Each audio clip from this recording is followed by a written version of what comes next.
Well, we got a little shower overnight, maybe 10/100ths.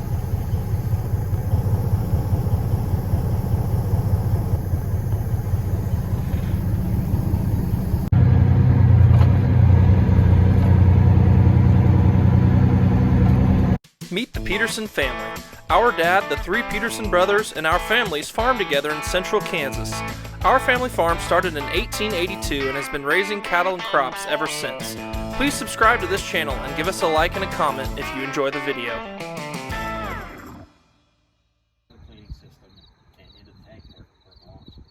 Alright, so last night there was a thunderstorm approaching, and we were cutting on this field here. Got some of it cut, and then it rained just a little bit overnight. Probably not good enough to do much for the crops, but it did slow us down this morning. And this morning we've got a few different companies here showing us their products, and so we're going to give you guys a little bit into what those products are. So the first one we're trying out is the duck foot. Tell us a little about your product. Hi, my name is Steve Castning. I am the owner and inventor of the duck foots. My product is a product that I invented for my own farm. It slides over the existing tine on a combine header to help reduce cutter bar losses, feed the machine a lot more evenly, to also reduce those losses through the machine and gain some ground speed as well. Okay, the next guy we're talking with is with SureGain. Hi, my name is Trevor. We sell a product called SureGain. It's a drop pan to help analyze the losses on your combine. So we want to separate the losses from what's happening in your combine. Is it rotor loss? Is it sieve loss? Are you cracking those kernels? And then the other thing is to separate that from the header loss or the environmental losses prior to harvest. Alright, and tell us what Copperhead Ag is all about. Yeah, so I'm Jake Jass with Copperhead Ag. We make the Copperhead concave system. We also make closing wheels for corn planters and other parts. But what we're doing here today, looking at the concave system, one concave, all crops, getting rid of that rotor loss, increasing combine capacity and speed. Alright, next we've got Thunderstruck Ag Equipment. So tell us a little bit about what you do. So my name's Jeremy. What we do is we represent all of these different products, and our job is to help solve problems for farmers. So really, we get out there and we talk to farmers, and we provide a drop pan system, we provide a slip over paddle tine, and we provide concaves. So, gotcha. So you're kind of encompass all of it. We kind of, yeah, we do a little bit of everything. Cool. Yeah. Well, we sure heard some thunderstruck last night when the storm hit. Unfortunately, we didn't get a whole lot of rain, but we're going to take some time this morning to work with these guys. Kind of nice, Kendall. We're going to set up some different things on the combines and show you guys the products in action later today once these soybeans dry out.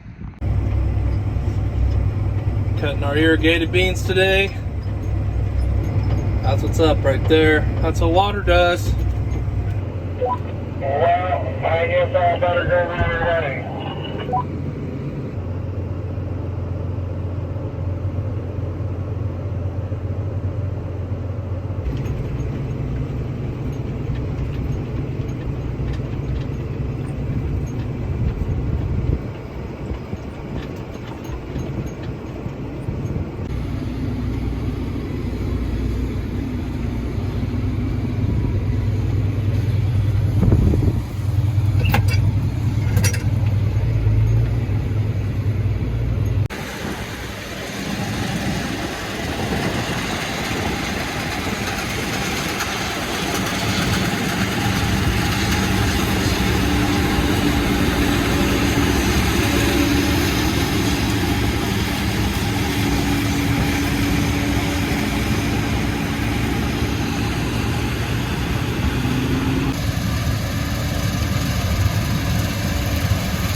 We're farming. I love it.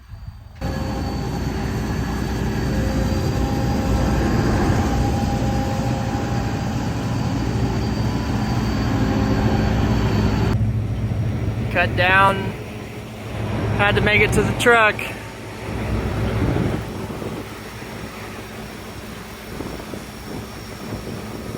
Totally nailed it, baby. So we are cutting some irrigated milo today. So we got a lot of bushels out here, and it's nice and tall. Don't have to put as much through the combine. So on our copperhead concaves, we can make quick adjustments. I was having some rotor loss, and I think I should be able to cut faster. So I think with this high yielding stuff, I'm going to take a cover plate out and see how that improves, because that's just going to allow me to unload that grain. And so that's how they're designed, is to be able to make a quick adjustment and still have great capacity out of your rotor machine. Had to use my camera or my flashlight. Oh, it's a little dusty up there.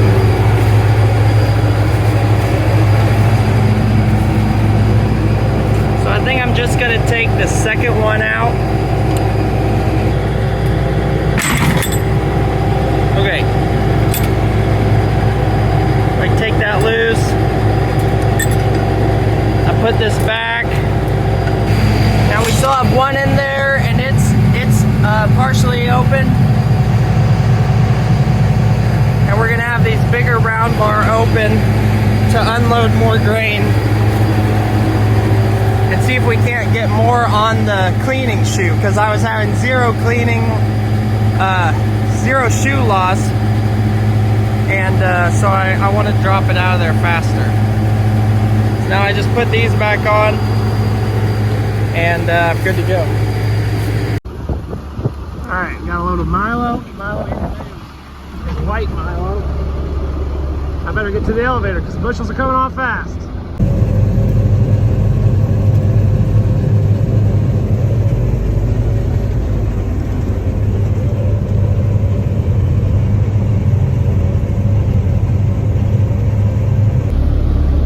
I caught up to my mom.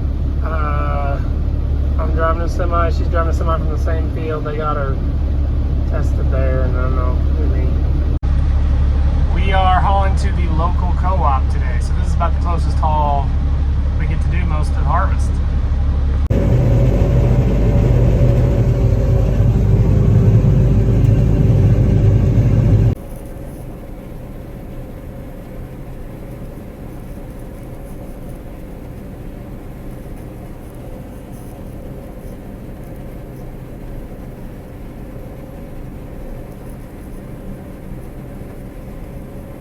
What did you say?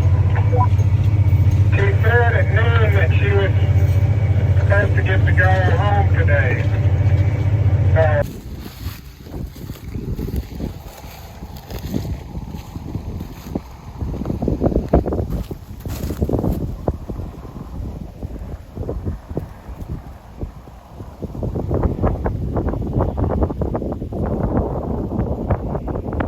That's what Milo's supposed to look like when he gets water.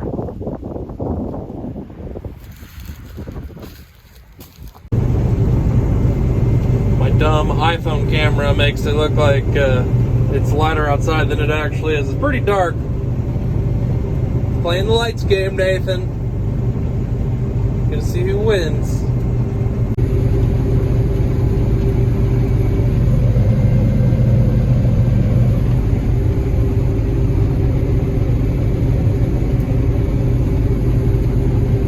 Greg's being awful stubborn here in the lights game. I can't see a thing, but I kind of lost last night, so I don't really want to lose tonight. Last night, I was on the road and he was already in the field, and so I turned my lights on. And then he claimed the victory. What a punk. He must have been waiting for me. Although he hasn't claimed victory yet, so maybe he doesn't know. He turned them on literally 20 seconds after I did. If you don't line your combines up along the road to show the people what you got at the end of the day, are you really a farmer? Well, we got the trucks full and a little in the grain cart. We're gonna call it good for tonight. Making pretty good time. Had to line them up for the highway. You know, you don't want to be prideful, but you want to look good. Hi, everybody. Okay, the cows are out eating the millet. They're down in this bottom ground. Well, it's a forage blend.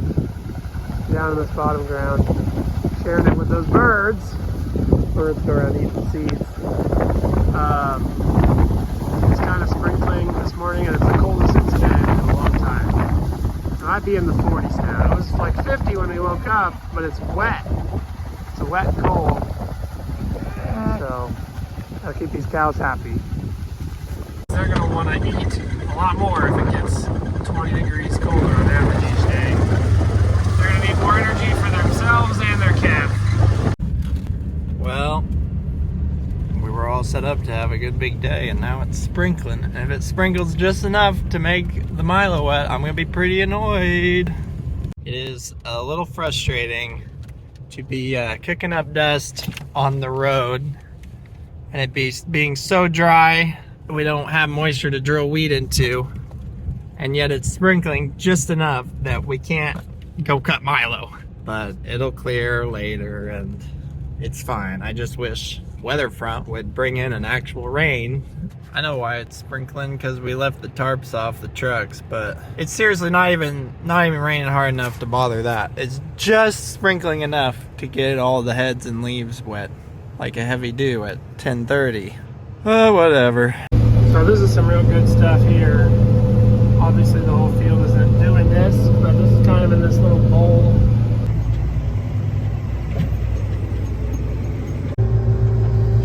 Is having somebody take off your header for you kind of like having someone who opens up the gate for you?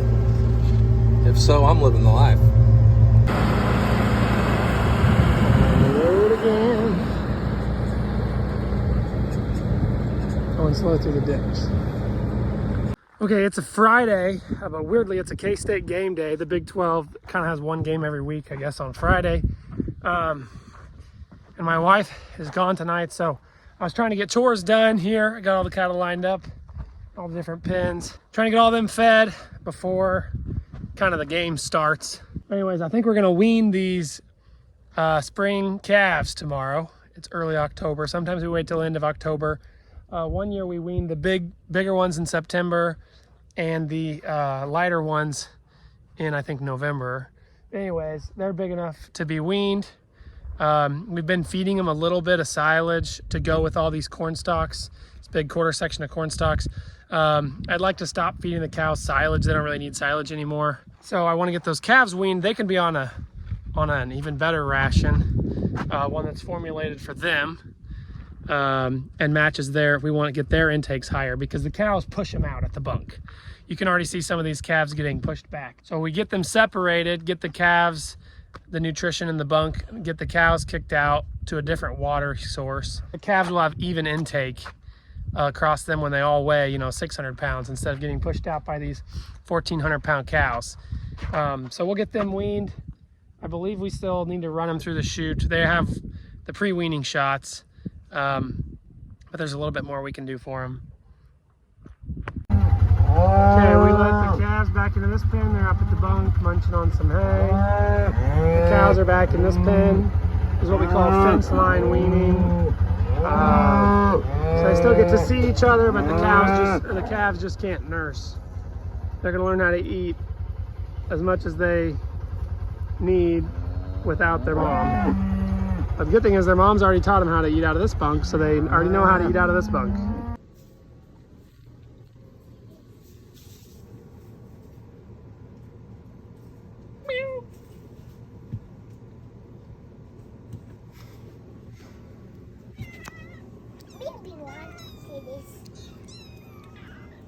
Baby one.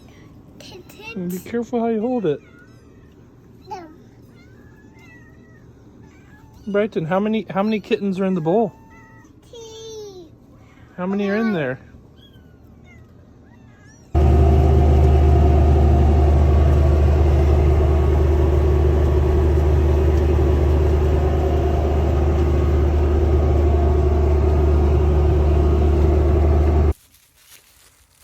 So the Thunderstruck Ag guys were out here, and they did this whole header with the duck foot for us real fast with a few of them. We decided to get them on this header too for these short beans, so I'm doing it this morning.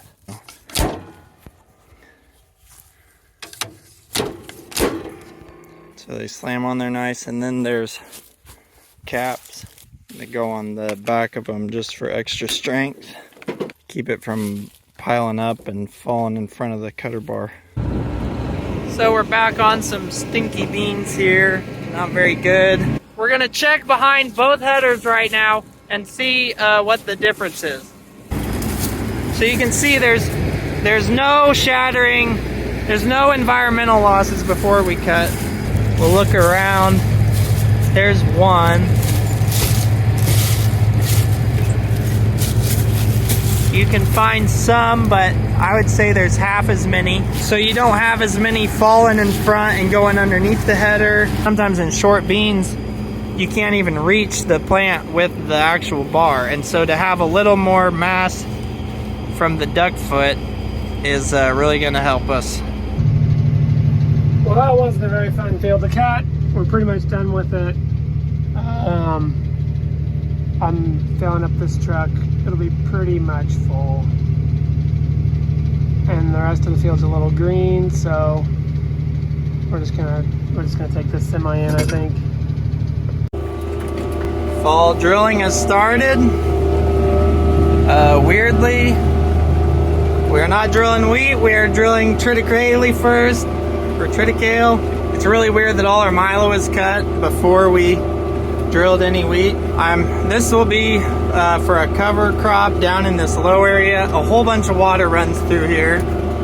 Back in the old days when it rains, there's hills all around this field and they all drain to this low area, and it's very flat,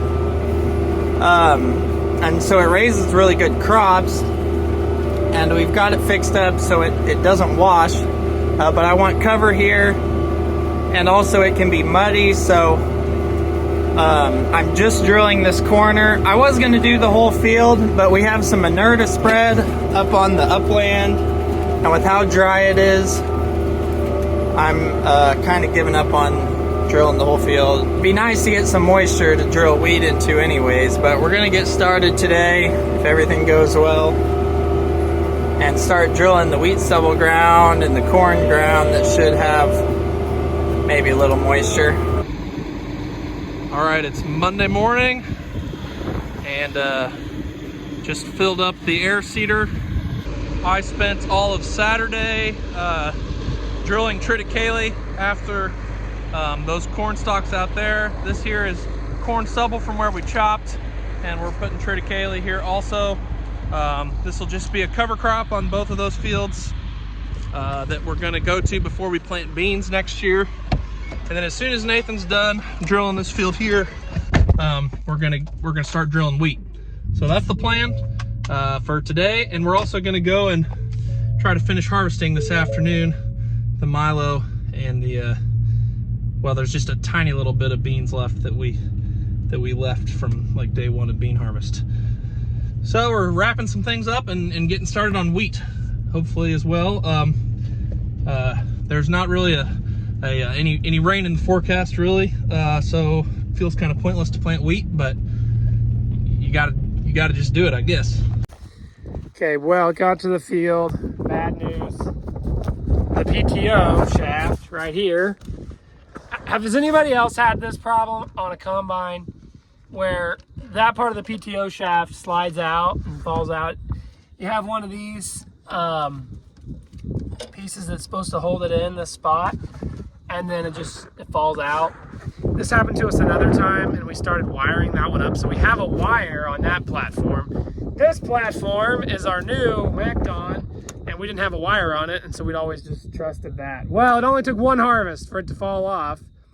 So Kaylin, she drove the route that I took to get here, and there was a semi I was going to follow her and they were each going to look on one side of the road or whatever as they came this way. Well, Kaylin found it right on the road, but I could have been cutting for 30 minutes on this field. Instead, I've been waiting for him, but I'm really happy she found it. And I was on the phone with her because she called me and said, I see something laying up here. And my 3-year-old in the back seat was cheering because she knew they found it. So I could hear her on the phone. Here it is. Blair, was that exciting to find? Yeah. You helped Daddy today. So this is the other field we're gonna drill to triticale. This is the corn that we chopped, and last year we had the forage blend on. But so most of the residue is gone. But you can see the worms have been working, and we have some moisture down there. I don't know if we'll be able to get the drill to it or not, but it's been soaking up the couple rains we've had since we chopped it. So we just need rain. That's what we need. I like to see the worm activity and the roots growing in there. We would have the option to graze this some, as there's a pond back there, or possibly chop some again, but we just try to stay flexible around here. Go to plant A, B, C, D, E, or F, you know, depending on what the weather says. The tractor kind of needs an oil change. There's a couple things I could do to the drill, but decided to get some in the ground, and we're starting close to the farm, so Dad and Kendall brought me back the pizza that was brought to the combines. They're doing chores, or just starting the evening chores. Greg is cutting with the one combine just beneath that hill. I don't know, you can't really see the Coronado Heights Castle on my phone very well. It's behind that power pole right now, and then he's cutting just beneath it. There's so much dust in the air, I can't tell what's his dust, but lots of farming going on and no wind. All the dust just sits in the air. We've been cutting some double crop milo here, and Burkina and Brighton brought pizza for everybody. And Dad and Kendall went home to do chores, so it's just us out here now because Nathan's still drilling wheat. He finished that triticale and is drilling wheat now. But Brighton, Burkina, and I are enjoying some pizza and harvesting some milo together. Some nice family time.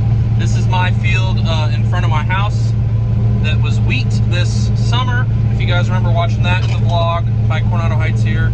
And then we double cropped it to milo, and this actually might be some of the best milo that we have, even though it's double crop. Wow, look at that view behind you, Brighton. Pretty.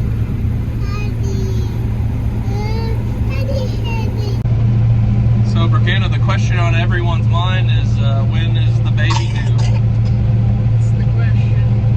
When's it due? Not when it's coming. Due date is the 17th. Due date is the 17th. Today is the 8th, maybe? 9th? 9th. Today is the 9th. So it could really come any day, but it's due a week from now. We'll see. Maybe we'll hit enough bumps in the field that we'll get the process sped up. We'll see.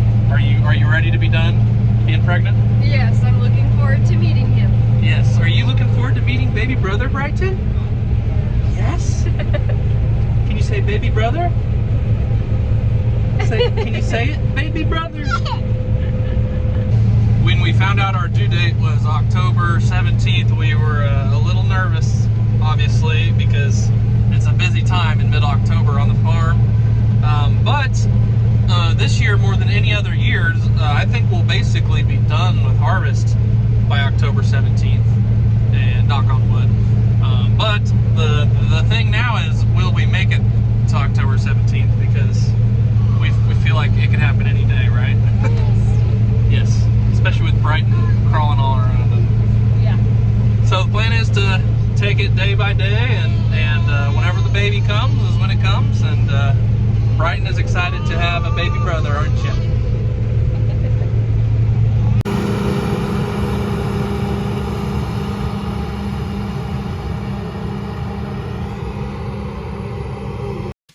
Thanks for watching, everyone. Check out our music videos linked in the description. You can also follow us on Facebook, Instagram, TikTok, Twitter, Snapchat, and explore our website, www.petersonfarmbrothers.com. See you guys next time.